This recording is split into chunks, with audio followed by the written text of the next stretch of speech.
एक गांव में एक बुढ़िया रहती थी। उसका एक पोता था और उसका नाम था सुमेध।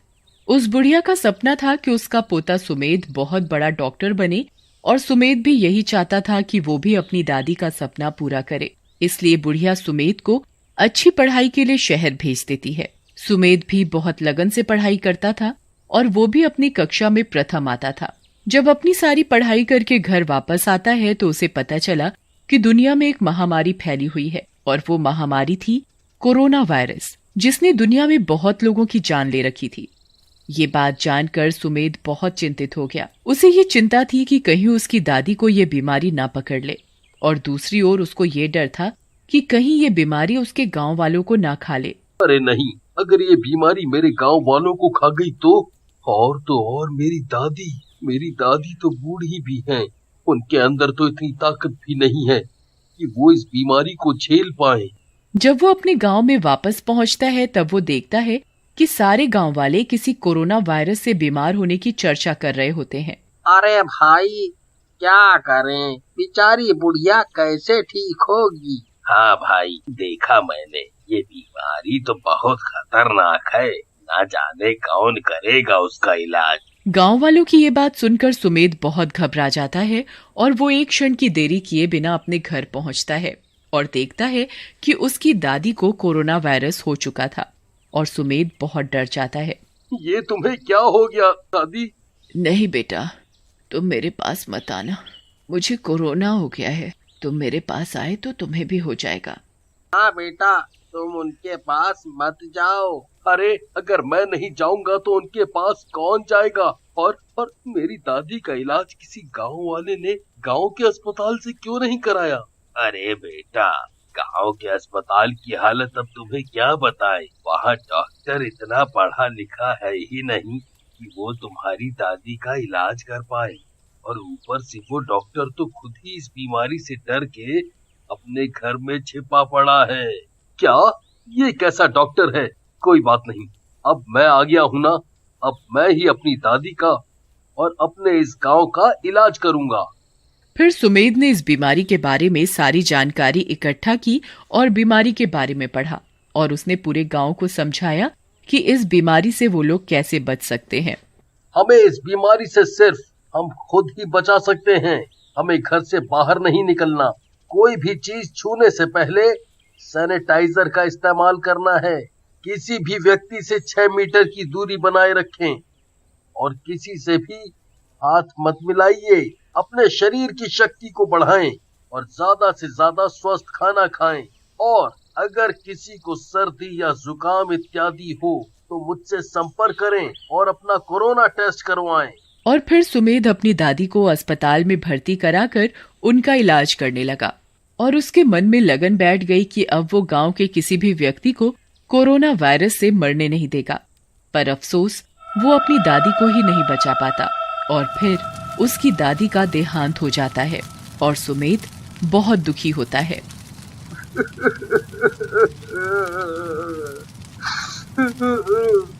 हे भगवान, ये क्या हो गया? मैं अपनी दादी को नहीं बचा पाया।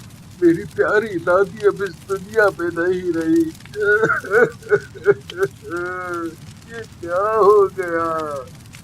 नहीं, अब मैं किसी और के साथ ऐसा नहीं होने दूंगा। अब मैं गांव वालों का बहुत अच्छे से इलाज करूंगा। हाँ, बहुत अच्छे से। सुमेध फिर से गांव वालों का इलाज करने लगता है। गांव वाले थोड़े गरीब होते हैं, इसलिए वो उनसे फीस नहीं मांगता। तभी कुछ दिनों बाद सुमेध को कुछ जुकाम और खांसी जैसा लगता है। उसे लगता है कि कोई मामूली जुकाम होगा, इसलिए वो उसे नजरअंदाज कर देता है। फिर एक दिन जब वो अपनी खांसी जुकाम से परेशान हो जाता है तो फिर वो अपना कोरोना टेस्ट करवाता है और उसकी टेस्ट रिपोर्ट में लिखा होता है कि वो कोरोना की बीमारी की चपेट में आ चुका है। सुमेध इस बात को जानकर बहुत दुखी हो जाता है। हे भगवान, अब इस बीमारी ने मुझे जकड़ लिया। अब अपने मरीजों का कैसे इलाज करूंगा मैं? धीरे धीरे उसकी हालत और बिगड़ती जाती है। जब वो एक बार रात को अस्पताल में ही रुका हुआ होता है तभी उसे चक्कर आने शुरू हो जाते हैं और फिर उसे सांस लेने में दिक्कत होने लगती है और फिर उसकी वहीं पर मौत हो जाती है। अरे ये क्या हो गया? मैं भूत क्यों बन गया? अब मेरा गांव वालों को ठीक करने का सपना पूरा कैसे होगा? अब मैं क्या करूं? सुमेध के भूत को इस बात की वजह से तृप्ति नहीं मिल पाती और फिर उसने तृप्ति पाने के लिए भूत बनकर गांव वालों का इलाज करने का निर्णय लिया। पर अगले दिन जब वो अपने अस्पताल के कमरे में बैठा होता है तब उसका एक मरीज आता है। सुमेध ने अपनी कुर्सी दीवार की तरफ कर रखी थी, इसलिए मरीज सुमेध के भूत को पहचान नहीं सका। डॉक्टर साहब, ये देखिए ना, मेरा जुकाम कम ही नहीं हो रहा है। अब मैं क्या करूं? मैं ठीक तो हो पाऊंगा? उसके पीछे पीछे एक और मरीज उसके कमरे में घुस जाता है। अरे डॉक्टर साहब, देखिए जरा, मेरी बीवी को जुकाम सा लग रहा है और बहुत खांसी भी है। आप जरा जल्दी से उसे देख लीजिए। तभी जब सुमेध का भूत अपनी कुर्सी घुमाता है तो वो दोनों मरीज बहुत डर जाते हैं और वहां से चिल्लाते चिल्लाते भाग। अरे भागो भागो, ये तो डॉक्टर साहब का भूत है। भागो, अपनी जान बचाओ भैया, भागो यहाँ से, ये भूत हमें मार डालेगा। दूसरा मरीज अपनी बीवी को लेकर जल्दी से अस्पताल के बाहर भाग जाता है। जब सारे गांव वाले मरीजों की चीख सुनते हैं तो वो सब भी बहुत डर जाते हैं और फिर सारे गांव वाले गांव से बाहर भागने की कोशिश करते हैं। तभी सुमेध का भूत आकर उन्हें रोक लेता है। अरे अरे गांव वालों, रुको रुको साहब, मैं आपको कोई चोट नहीं पहुंचाऊंगा। सुमेध के भूत की ये बात सुनकर गांव वाले रुक जाते हैं और उसकी बात ध्यान से सुनने लगते हैं। अरे भाई, ये कैसा भूत? अगर तुम हमें मारोगे नहीं तो फिर तुम भूत कैसे हो? जी नहीं, कल रात को ही मेरी मृत्यु हो गई है क्योंकि मैं कोरोना की बीमारी का शिकार बन चुका था और फिर सांस न लेने के कारण मेरी मृत्यु हो गई।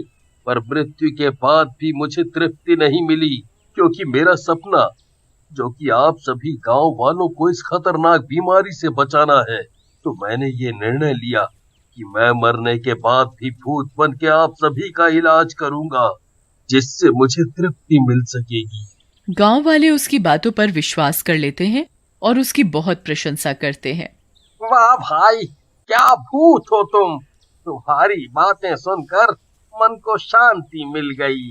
अरे हाँ डॉक्टर साहब, अब हम सभी आपसे बिल्कुल नहीं डरेंगे। हाँ भाई, तुम बहुत अच्छे हो, वरना तो हम सब बहुत घबरा गए थे कि अब हमें इस महामारी से कौन बचाएगा। शुक्र है तुम अब भी हमारी मदद करना चाहते हो। हाँ भाई, जय हो तुम्हारी।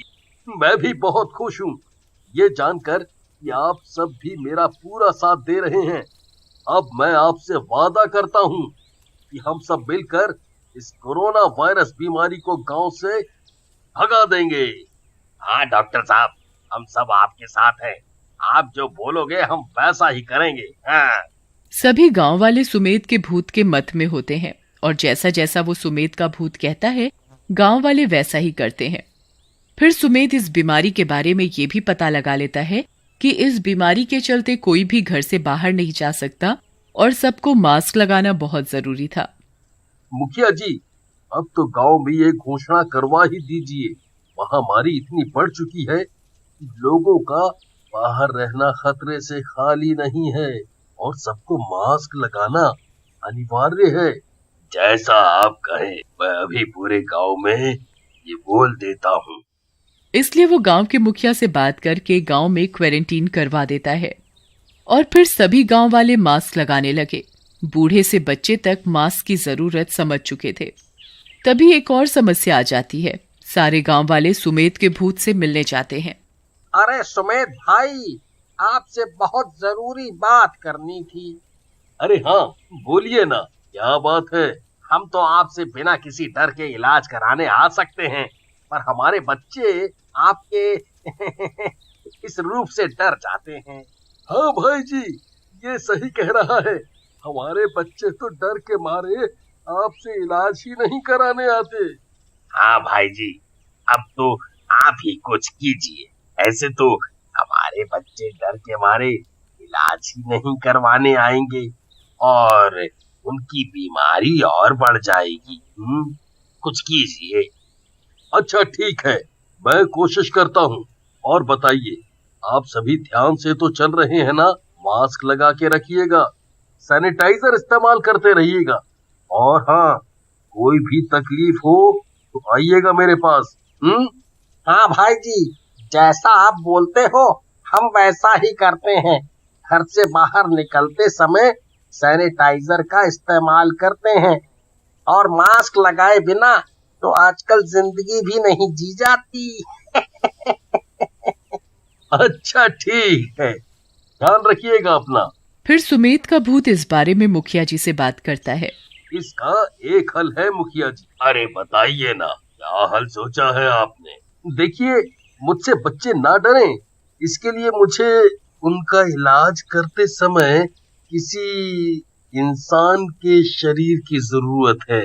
पर अरे हाँ बताइए ना, क्या हुआ? क्या पर मुखिया जी, ऐसा कौन सा जिंदा दिल इंसान है जो मुझे अपना शरीर देगा?